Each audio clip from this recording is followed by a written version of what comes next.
Você poderia se perguntar assim: meu Deus, está tudo acabando? Vai tudo acabar? E aí esse tudo eu devia qualificar um pouco o que eu tô chamando de tudo, pra essa conversa fazer sentido.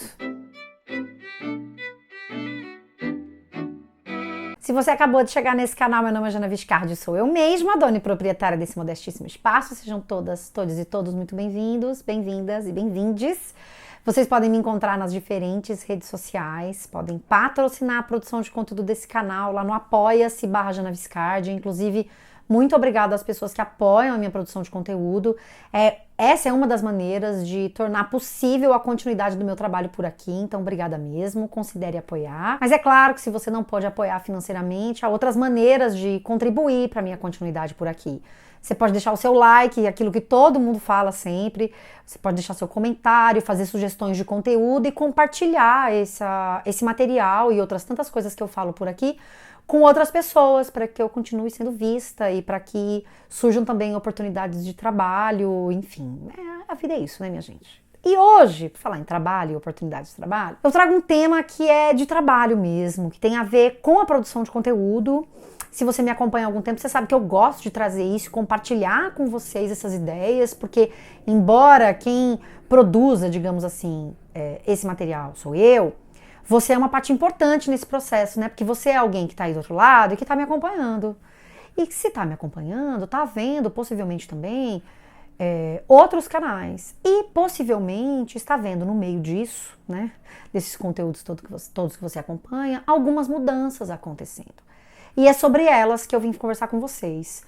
Já adianto, temos uma resposta, sabemos, assim, já ter uma solução para as coisas que eu vou trazer aqui? Não temos. Mas eu acho importante a gente fazer essas discussões porque a audiência é parte desse processo. Eu estava conversando com colegas youtubers, ela faz as amizades dela. Então começou a se falar sobre quantas vezes as pessoas estavam produzindo conteúdo na semana. E tinha gente falando que decidiu aumentar a quantidade por dia para 2 vídeos, porque a entrega estava muito ruim. E a entrega muito ruim implica em muitas coisas. Uma delas é inclusive um baque financeiro, porque muitas pessoas acabam tendo uma parte da sua renda vinda do AdSense, que é a propaganda que a gente vê aqui no começo, um tico do valor pago pela empresa vem pra gente, mas é um tititico mesmo, no caso, né? E aí essa pessoa falando sobre a necessidade de entender que precisaria postar mais vídeos por dia. E aí a gente começou a falar sobre isso e surgiu o exemplo de um canal que postava até 7 vídeos por dia. Nessa hora eu pensei, é o fim, né? Este canal aqui que você tá vendo vai acabar. Porque veja bem, né? Eu estou na internet vai fazer 7 anos em dezembro de 2022. E eu, em ocasiões muito específicas, fui capaz de produzir um vídeo por dia. Teve uma época que as pessoas participavam daquela coisa que chamava veda, né? Que era produzir um vídeo por dia no mês de abril, e eu já fiz isso, e foi exaustivo e muito cansada. Então foram momentos muito pontuais. Tive momentos de tentar fazer 3 vídeos por semana, 2 vídeos por semana, até que estabeleci um vídeo por semana. Tinha começado a fazer as lives no domingo, mas esse dia tava ruim. Tô aqui decidindo qual vai ser o melhor dia para fazer uma live na semana e a gente teria então 2 vídeos por semana. Quando eu vi as pessoas falando sobre 7 vídeos por dia, eu fiquei pensando o que é preciso para você produzir 7 vídeos por dia. Os meus vídeos, por exemplo, eu gravo, eu edito a maioria deles, são poucos os vídeos que eu passo para frente para alguém editar para mim. Em geral, eu faço tudo, eu roteirizo, eu estudo, portanto, e tudo mais. E foi isso que me levou a pensar, será que é o fim dos canais menores? E para além disso, claro, pensar o que é que significa produzir 6 vídeos por dia. O que é que eu, Janaísa, seria capaz de entregar para a audiência produzindo 6 vídeos por dia? E o que é que significa, então, fazer 6 vídeos por dia? Que vídeos são esses, né? Hoje é muito comum a gente ver os canais de cortes. E é muito comum a gente ver o YouTube incentivando a produção de vídeos curtos. E incentivando como? Bom, antes não existia shorts, por exemplo. Hoje tem shorts e eles são estimulados. A gente vai recebendo mensagens. Produz um shorts, agora o YouTube tem shorts. Não. E é interessante a gente pensar nisso, porque as plataformas, elas vão agregando os formatos de outras plataformas para si. Então o YouTube trouxe essa coisa dos shorts e começou a trazer isso, essas mensagens para os influenciadores, né, para os produtores de conteúdo, dentro da página lá que a gente tem de estúdio, falando sobre os shorts e tal. E recentemente eu respondi, por exemplo, uma pesquisa do próprio YouTube que fazia uma série de perguntas bem específicas sobre vídeos curtos. O que você vê que a plataforma está pensando muito sobre isso, agindo e pensando também. E aí as pessoas vão falar sobre essa tiktokinização, né? Desses vídeos bem curtinhos, espalhados para todo lado. E veja, eu fico pensando nos efeitos disso, né? O que significa? Veja, se eu já posso ser vista como um produto, eu mesma, a ser consumido muito rápido, a ser consumida muito rapidamente ali, o conteúdo ganhar esse lugar, tipo, tem uma coisa atrás da outra, vai. Como é que isso fica se você passa a ter inúmeros vídeos por dia, né? E aí eu, Janaísa, como uma formiguinha, tá? Longe de querer ser rainha sensata, esses termos todos que as pessoas usam, e longe de querer ser endeusada por ninguém, eu gosto assim, pé no chão, entendeu? De ser alguém que é vista como uma das pessoas que está produzindo conteúdo na internet e tentando promover uma leitura crítica, ou pensar junto aí no que seriam leituras críticas, né? Mais críticas do mundo. Fico pensando o que significa aderir a essa lógica e o que significa não aderir, né? E digo isso sem fazer uma caçada moral de não, eu jamais entrarei nessa lógica porque os meus conteúdos, eles são Não tem nada disso, tá? O objetivo é pensar como é possível produzir um conteúdo que procura promover uma conversa mais crítica se eu preciso fazer isso muitas vezes por dia. O que é que isso significa para a produção de conteúdo rápida? Que você tem que já passar para o próximo. Qual é o tempo que a gente tem para refletir sobre as coisas que a gente está ouvindo, se a gente precisa postar um atrás do outro? E se a gente tem que assistir, então, um atrás do outro, né? E é claro que esse não é o único elemento dessa fórmula aí.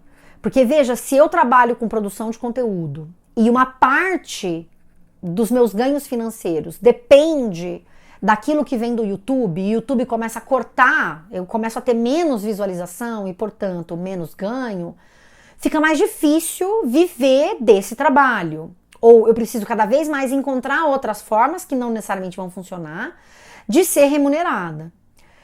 E aí, como é que eu não cedo, então, a essa pressão que vai aparecendo de todos os lados? E aí digo isso, claro, já demarcando que não é todo mundo que faz 1 milhão de vídeos por dia. Muita gente faz um vídeo só por semana, às vezes uma vez a cada 2 semanas. Mas eu tô pensando justamente no lugar da pressão da plataforma sugerindo que seja assim, das evidências que a plataforma traz para vários produtores de conteúdos de quanto mais vídeos produzidos por dia, melhor, entre aspas, no sentido de que mais visualização essa pessoa vai ter e, portanto, mais retorno da plataforma ela vai ter, mais distribuído aquele conteúdo vai ser, né? Então, como é que a gente sobrevive nessa lógica em que eu sequer sei como ela funciona efetivamente, porque eu não faço parte dessas conversas? Ai, que ótimo. Você sabe, mas eu não faço parte dessa mesa de negociação aí. Eu só tô aqui fazendo e muitas vezes a coisa não vai pra frente, eu nem sei por quê. E aí é muito comum que diga, não, então você tem que melhorar a thumb, tem que melhorar o título. E aí a sensação que eu tenho é que nós vamos sendo empurrados para uma lógica muito sensacionalista. Então a thumb tem que ser sensacionalista, o título tem que ser sensacionalista de alguma forma, para chamar a atenção das pessoas, e aí a gente vai empurrando para outras lógicas, vai sendo empurrado para outras lógicas nesse processo, que é fazer muitos vídeos por dia e tal. Como é que a gente sobrevive nessa lógica e como é que canais menores sobrevivem a essa lógica? Então, por exemplo, quando eu trabalhava com outras coisas e mantinha ainda o canal, eu tentava fazer 1 ou 2 vídeos por semana e isso implicava em acordar de madrugada e dormir muito tarde para gravar e editar. Eu não mandava os meus vídeos para edição externa porque eu não ganhava dinheiro com o canal. Nenhum dinheiro com o canal. Então não tinha a menor condição. Veja, eu ganhei o meu primeiro AdSense, o meu primeiro $100 do canal depois de quase 4 anos produzindo conteúdo para o YouTube. 3 anos e meio, eu acho que eu tinha, de canal. Para ganhar o meu primeiro dinheiro do YouTube, que foram $100. Na época, acho que foram R$400, que se converteram em quase R$200 porque eu paguei uma nota de taxa de transferência desse dinheiro para o banco. Então veja só, Se você trabalha, você tem uma disponibilidade de tempo muito pequena, trabalha fora do YouTube ainda, você tem uma disponibilidade de tempo ainda menor. Se você faz essa atividade para além do YouTube, você precisa encontrar então as brechas em que você vai ser capaz de produzir o seu conteúdo. E se vai sendo minada a sua visualização, porque você só posta uma vez por semana, ou seja lá quando, qual é o estímulo que você tem para continuar produzindo? E de novo, viu, gente? Eu tô falando de alguns tipos de pressão que a gente vê acontecendo, isso não significa que é a realidade de todo mundo, você não precisa me trazer o exemplo exceção do fulano que publica uma vez a cada 3 semanas e tem uma puta de uma visualização. Esses casos, é claro que eles existem, mas esses casos existindo, existem outros trocentos casos das pessoas que não conseguem fazer os canais acontecerem, que eles, e por diferentes razões que a gente não consegue explicar bem, por mais que as pessoas queiram fazer explicações, porque não conhecemos exatamente como é que funciona esse sistema de distribuição desses vídeos, né? Não tô lá, não acompanho isso. As pessoas têm uma série de formulações em torno disso e a gente acompanha essas formulações para tentar ir encaixando o nosso conteúdo a partir dessas ideias que vão se desenvolvendo sobre algoritmos e sobre as plataformas diferentes. Mas uma resposta definitiva sobre como elas funcionam, ninguém tem. E aí, veja, se você é um produtor de conteúdo que tem outro trampo, que não tá querendo injetar, além do seu tempo todo, mais dinheiro no canal, porque algum dinheiro a gente sempre injeta, né? Mas mais dinheiro no canal, como é que você faz 6 vídeos por dia? Mesmo que seja o corte de uma live. Como é que você faz o corte da live, sendo que a live tem 1h30? Se você não vai pagar uma equipe? Então, muitos canais estão se transformando nessas TVs, que tem programação quase 24 horas. Tudo bem, não é 24 horas, mas programação o tempo inteiro, todo dia, para tentar ir captando a audiência, para ver se cresce, para ver se tem AdSense, para ver se tem visualização, para ver se continua relevante. Mas se você não tem essa estrutura, então é a morte desses canais, é a morte de um canal como o meu. E não pretendo aqui ser sensacionalista com isso, sabe? Eu tô pensando justamente nessa dinâmica. E pensando como é a morte pode vir a ser a morte da minha produção de conteúdo nesses espaços, porque veja, eu não consigo pensar que produzir 2, 3 vídeos por dia vai tornar possível uma conversa crítica sobre diferentes assuntos. Porque eu sinto que eu estou sendo consumida na velocidade da luz sem que as pessoas tenham disponibilidade de tempo para pensar sobre aquilo que elas estão assistindo, né? E eu entendo que eu não sou um alecrim dourado, não vou resolver esse problema. E longe de mim ser o interesse, é justamente propor essa conversa. Porque quando a gente precisa ceder para essas lógicas, para continuar existindo nas redes, como é que a gente está vivendo e entendendo o nosso trabalho, né? Mas se a gente não cede a isso, quanto é que a gente consegue continuar produzindo? Mas se a gente cede, o que é que a gente está fazendo com o nosso tempo, né? Porque se eu preciso produzir muito mais vídeos e eu não tenho equipe, eu vou ter que estudar muito menos para fazer as coisas que eu faço. Então, qual é o conteúdo que vai vir? Qual é a alegria, a satisfação que as pessoas vão ter me vendo, né? Com o conteúdo que eu estudo cada vez menos para fazer, se eu preciso estar cada vez mais na frente da tela falando e não tenho dinheiro para pagar roteiristas, né? Então, pensa o quanto é muito triste essa maneira como tem reverberado a produção de conteúdo nas redes em função das dinâmicas das plataformas, né? Porque nessa hora eu fico pensando, os canais menores vão morrer. Já morrem muitos, justamente por não ter apoio, por não ver crescimento, por não ter suporte. Eu já falei inúmeras vezes que eu só continuei na internet, veja, 3 anos e meio para ganhar o primeiro $100, sem ganhar um tostão, porque ou eu tava eu mesma trabalhando, ou o meu marido estava aqui em casa para bancar essas contas enquanto eu não ganhava nada. Então veja o quanto isso limita e o quanto isso mostra a desigualdade, bom, enfim, que é óbvia, viu, gente? Mas o quanto isso deixa ainda mais explícito que é a desigualdade também na produção de conteúdo. Essa coisa que se diz, é muito simples, é só pegar uma câmera de celular e gravar, não é bem isso. De fato, você pode pegar a câmera e gravar, mas se você vai ser vista, se você vai chegar nas outras pessoas, é uma outra história.